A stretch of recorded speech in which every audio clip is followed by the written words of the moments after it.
दोस्तों नमस्कार, मैं आपका भूपेंद्र नारायण सिंह। मध्य प्रदेश के माननीय मुख्यमंत्री श्री शिवराज सिंह चौहान की एक बेहद खास खबर के साथ आईएनसी टीवी पर आपका स्वागत करता हूं।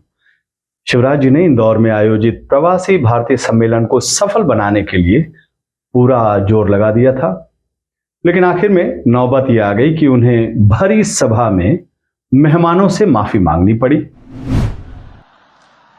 मैं दोनों हाथ जोड़ के आपसे माफी मांगता हूं। अगर कोई असुविधा हुई तो दोनों हाथ जोड़ के आपसे माफी मांगता हूं। हमारे प्यार को हृदय में रख के जाइए और हमें क्षमा कीजिए। बहुत बहुत धन्यवाद, प्रणाम, नमस्कार। शिवराज जी की विनम्रता उनके चेहरे से झलक रही है। आपको उनकी पारखी नजरों की भी प्रशंसा करनी चाहिए, जिसकी वजह से इंदौर की गरीबी और गंदगी प्रवासी भारतीयों के सामने नहीं आ सकी।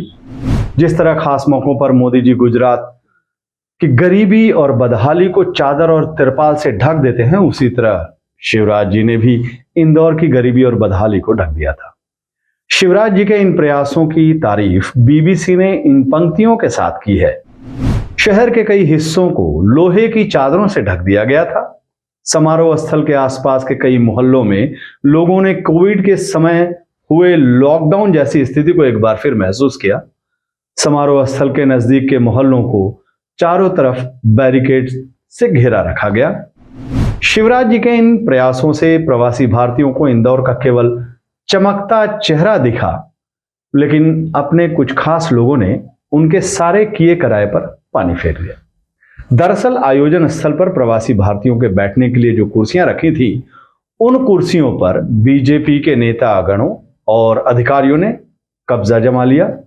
उन्हें बहुत समझाया गया कि ये कुर्सियां मध्य प्रदेश में निवेश करने वालों के लिए रखी गई हैं, लेकिन वे लोग पहले की तरह मजबूती से कुर्सी थामे रहे। नतीजा ये हुआ कि विदेश से मध्य प्रदेश में निवेश के लिए आए मेहमान खड़े रहने के लिए मजबूर हो गए।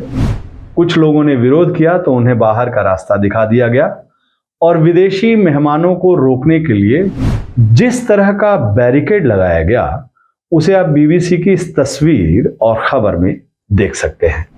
अमेरिका से आई रीना जौहर कहती हैं कि वो अपनी मां के लिए पानी का इंतजाम तक नहीं कर पाई। जब वो पानी के लिए बाहर आई तो उन्हें अंदर ही नहीं जाने दिया।